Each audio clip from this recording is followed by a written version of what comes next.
I think that DFO has to be taken out of the negotiations. They shouldn't be negotiating our rights when they're trying to be enforcing fisheries. Tonight, the House of Commons Fisheries Committee meets again on how to implement a moderate livelihood Mi'kmaq fishery. Every day I thought of him, how he died. And the family of an Inuk man who died in the custody of the Kativik Regional Police still searches for answers.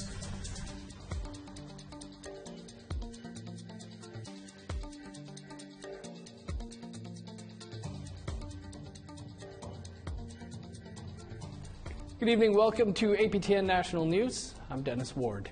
We begin in Nunavut tonight, where the caseload of COVID-19 is still climbing. The government in Nunavut has announced that the total number of positive tests has again doubled. There are now 60 cases in 4 different Kativik communities: Sanakilawak, Arviette, Rankin Inlet, and now Whale Cove. That's an increase of 34 cases in one day.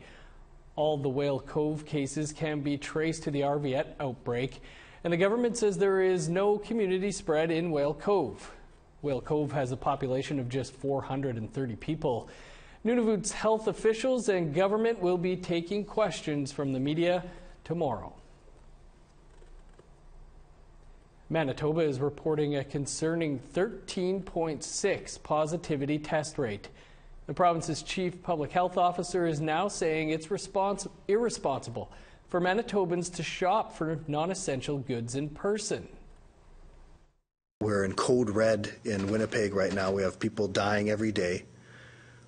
We have our healthcare workers telling us that our hospitals are reaching their limits. This isn't the time for having a large in-person sale for non-essential goods or services. Okay. There's lots of things that can be curbside pickup online, right? But we can't have busy businesses for non-essential reasons right now. He also says hospitals are reaching their limits because of the high amount of COVID-19 cases. In Saskatchewan, many First Nations are dealing with a spike in COVID-19 positive cases. And one northern community isn't just being hit by COVID, they also have to deal with a water crisis. Priscilla Wolf has that story. As of Tuesday, November 17th, Saskatchewan has 240 new cases of COVID-19, bringing the total to 2,055. Some of the COVID-19 outbreaks are on the James Smith Cree Nation, Big River First Nation, Berth Narrows Dene Nation, Cumberland House, and now Fond du Lac Denistulin Nation. The northern community of Fond du Lac is a fly-in community 800 kilometers north of Saskatoon, and they're seeing a daily rise in COVID-19 cases. Today, we're at 39 cases, and the direct contact cases with positive cases were over, I believe, 219 as of this morning. The community has been doing its best to keep COVID-19 out. The risk is higher for us when individuals travel to hotspots such as Saskatoon and Prince Albert, and those are the primary areas our individuals are going for, whether there's their own essential needs or whether if they had a doctor appointment. But that's not the community's only problem. They called a state of emergency because of COVID-19 and because their water treatment plant is not running properly.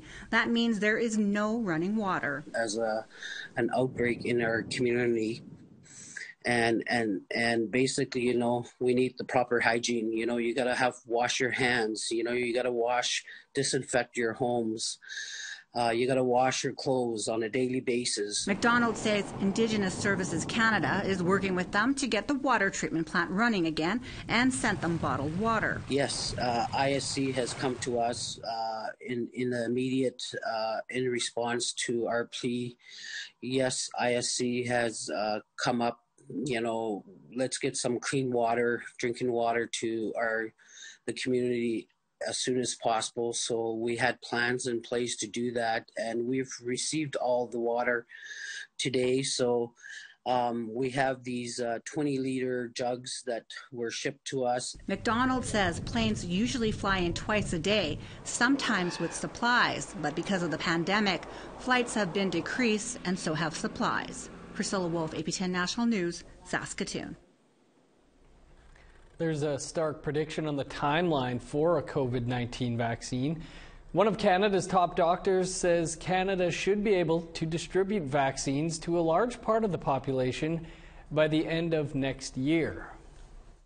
If all goes well, I think optimistically we'll have a suite of vaccines available, and if we get delivery of those vaccines, I can anticipate that by as the year goes on, that more and more Canadians, as these vaccines become available and get shipped out, will be able to be vaccinated and have a large part of the population covered by the end of next year.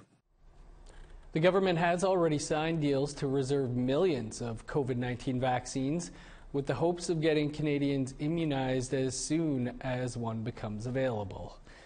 Despite COVID-19's second wave pushing Canada past 300,000 cases, Prime Minister Trudeau says he does not think it will get to the point where the federal government will invoke the Federal Emergencies Act.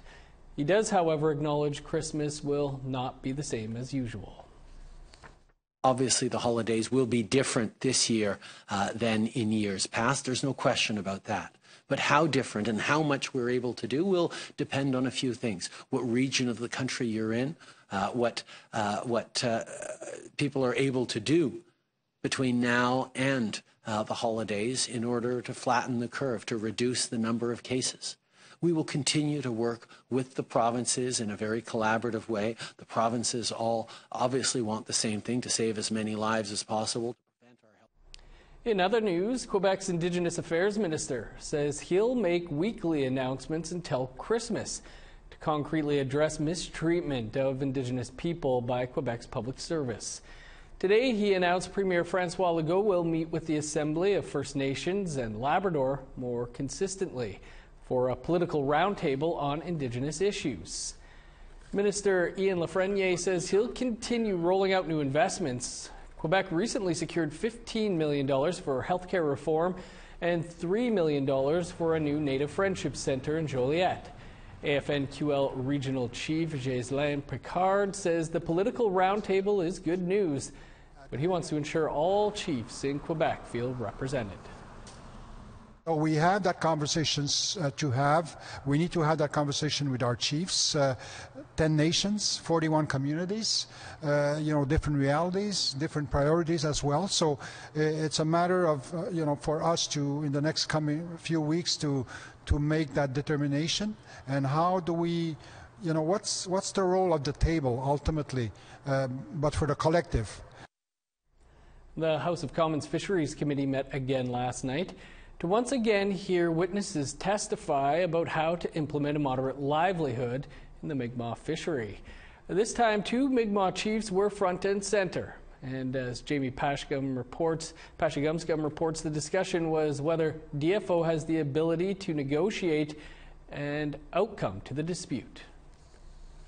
Chief George Ganesh targeted the Department of Fisheries and Oceans. He says negotiations with them have gone nowhere. Under the commercial agreements, instead of implementing a treaty-based fishery, DFO offered funding to bands to purchase licenses, vessels, and gear from existing fishers so that we could participate in the existing commercial fishery under DFO's rules. This was designed to appease non-Indigenous fishers, not implement Mi'kmaq rights. Chief Darlene Bernard says they just want an equal chance to fish. We have already engaged with the PEI Fishermen's Association. We've talked to them. I asked them, what's your livelihood? I said to the young fishermen, I said, so you go out there, you work hard every day, you come home, and at the end of the week, you get paid. You make your car payment, you make your boat payment, you get your groceries, you pay your rent, and you make sure your kids have what they need, and then there's a little bit left over, right? They said, yes. I said, so would you consider yourself having a moderate livelihood? Yes. That's good enough for me. If they're making that livelihood, then we should be able to be making the same livelihood, in my opinion. Chief Ganesh says proposed agreements with the DFO have failed because they seek to suppress Mi'kmaq treaty fishing rights. It asks, as part of the signing process, that we agree to not assert our treaty right for another 10 years if we sign into those agreements. I mean, we have not treaty fished for 21 years. And to ask us not to do that for another 10 while dangling, some additional monies in front of us is an insult. Both chiefs agree. They want Crown Indigenous Relations Minister CAROLYN BENNETT at the negotiating table. And I think that DFO has to be taken out of the negotiations. They shouldn't be negotiating our rights when they're trying to be enforcing fisheries. On Wednesday, the same committee will hear from Fisheries and Oceans Minister Bernadette Jordan. Jamie Pashagamskam, APTN National News, Ottawa. Time now to step aside for a quick break. But coming up, part 2 of our look at the death of an Inuk man in police custody.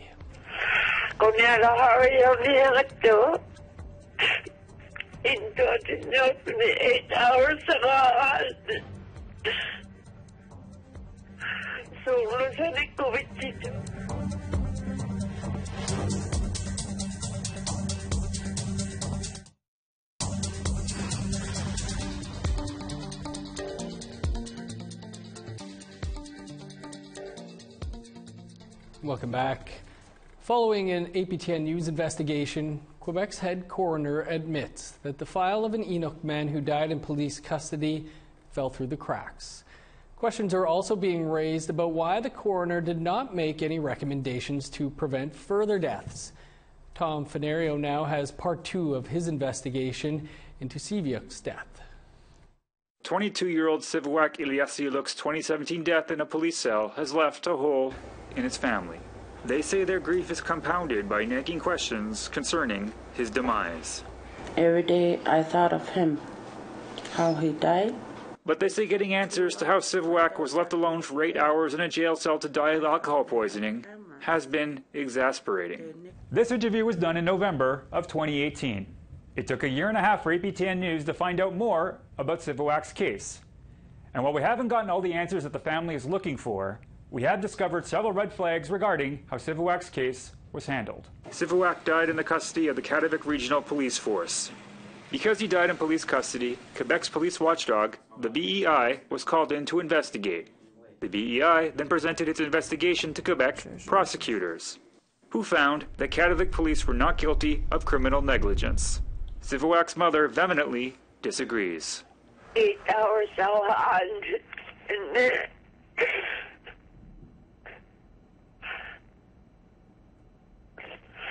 Kunyala hurry to into the 8 hours so lusani ko vitito so lusani ko mo When Quebec prosecutors decided not to press charges against police in Sivwak's death, the family asked to see the investigation report. They are particularly interested in seeing video from the jail cell.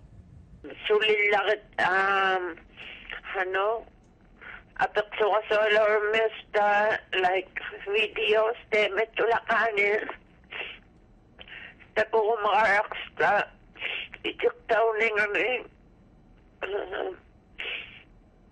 inakunilahak ng mga kinakunta ko ng mga tuhungat lo. Demeto na ito daw sa mga laot. Siya kasok sa matsutan. They were told to go through the coroner. When APTN reached out to the coroner in March of 2019, we were told that the report should be available in the coming weeks. Follow-up requests received similar responses. So APTN filed an access to information request to get Sivwak's coroner report and for the communications between coroner staff on the dossier. Here's what we found. In March of 2019, days after prosecutors decided not to press charges, a flurry of emails were sent regarding Sivwak's file.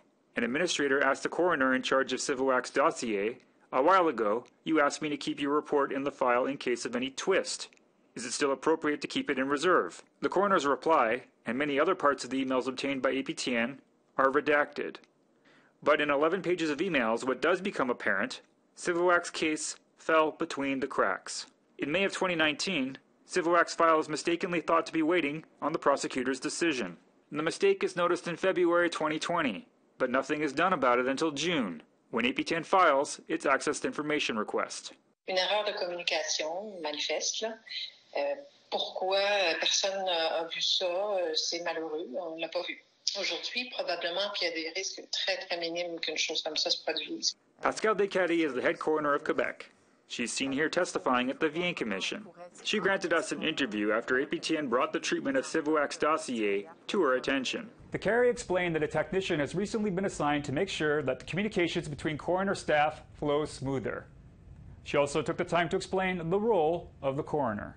On veut protéger la vie de d'autres personnes en essayant de comprendre ce qui s'est passé dans des décès malheureux, possiblement évitables. Aside from determining the circumstances in a violent death, the coroner also has the power to make recommendations in the hopes of preventing similar fatalities. Jimmy Civoac et Le Cielo's coroner report had none. This despite several red flags regarding his case. The BERNADETTE jail was the subject of a 2015 Quebec Bar Association report that called the jail conditions third world, as well as a 2016 Quebec Ombudsman report into justice in Nunavik. On nous parle de problèmes sérieux du gardiennage. The subject also came up 18 months after Civoac's death, when Kativik Police Chief Jean-Pierre Larose testified before the Quebec inquiry into the relationship between Indigenous people and public services. Inquiry lawyer Paul Crépeau pressed Larose on the state of the region's jail cells. Je veux dire, on nous a parlé d'eau froide, de mauvais traitements, d'insultes, d'injures, de ne pas donner des médicaments, de ne pas fournir les besoins essentiels à la vie. Larose told the commissioner that they don't have enough officers to patrol communities and staff the jails, so they hire civilian guards. Parce que dans certaines communautés, on n'en a pas beaucoup. APTN News' request to speak to Steve Poisson, the coroner who wrote Civoac's coroner's report, was refused. Descaries says that she cannot question Poisson's decision to not make recommendations. Je comprends les familles qu'elles aimeraient bien qu'il y ait des recommandations. Je comprends tout à fait ça. Mais ce que je peux vous dire, par contre, c'est qu'il y a peut-être seulement 8% de nos dossiers de coroner qui ont des recommandations. C'est pas tant que ça, hein? One call for action by the Quebec inquiry asked that liaison officers for public services be chosen by Indigenous authorities to work with the communities they serve. The Office of the Coroner does not have a specific liaison officer. But after their interview with APTN News, the Coroner's Office announced the creation of a new committee called Mortality in Indigenous and Inuit Communities. They took too long to find out that he was dead. Back in BERNADETTE, Civoac's family is adamant they want to see the video from the jail cell to know what happened from the time Civoac entered the jail until his cold body was found nearly 8 hours later. The coroner says if they want the video, they'll have to make a legal case to the Minister of Public Security. They neglect him. Meanwhile, 180 kilometers to the south in the community of Inuk, the BEI is working on a new case. On August 28th, a 45-year-old man was found dead in a cell in this Kativik police station. From the BEI comes a familiar refrain. The investigation is ongoing. Tom Fenario, APTN National News, Montreal. We'd like to hear what you think about Civoac's death and Tom's investigation into it. Here's how you can be in touch with us. You can send your emails to news@aptn.ca and leave a comment on aptnnews.ca. You can also follow us on Facebook, Twitter, Instagram, YouTube, and TikTok. Share your comments. Time now for one more quick break.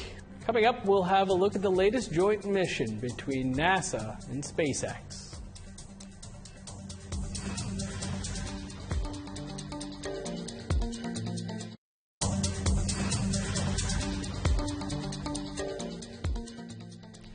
Welcome back. Time now for our photo of the day.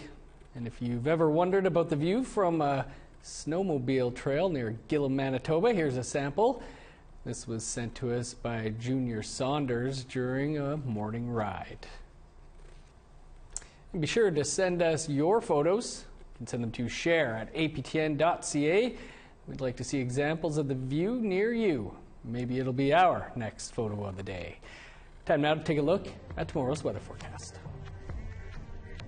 Starting on the East Coast, +5 with showers in St. John's, 1 above with snow in Halifax, 5 below in Nain with snow, -5 and snow in Inuk, 4 below in Montreal, snow, and -11 for Chibougamau.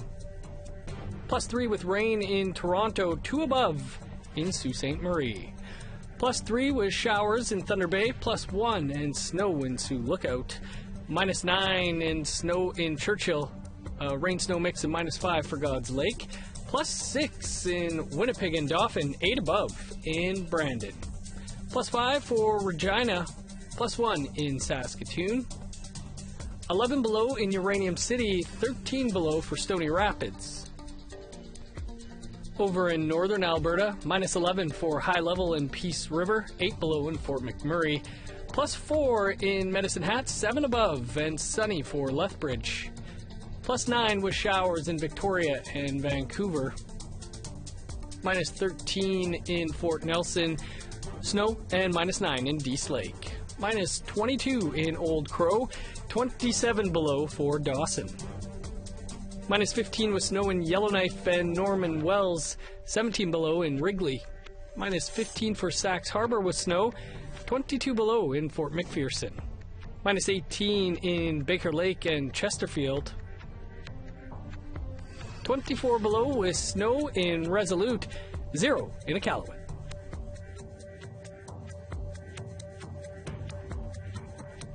Grammy and Juno award-winning producer and engineer David Strickland is our guest on Face to Face tonight.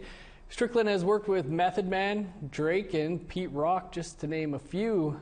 He recently released his first album, The Spirit of Hip Hop. The reasons why I came out with this record was to, put myself in the forefront to show, our youth that, all the body of work that I've done, because most people didn't know that, an Indigenous person was a part of a lot of the great music that we've had in this country. And, I wanted to inspire some of our youth to, start creating music and tell our stories, because it's time we tell our stories. You can catch that episode right after the news. The latest joint mission between NASA and SpaceX has launched successfully at Florida's Kennedy Space Center.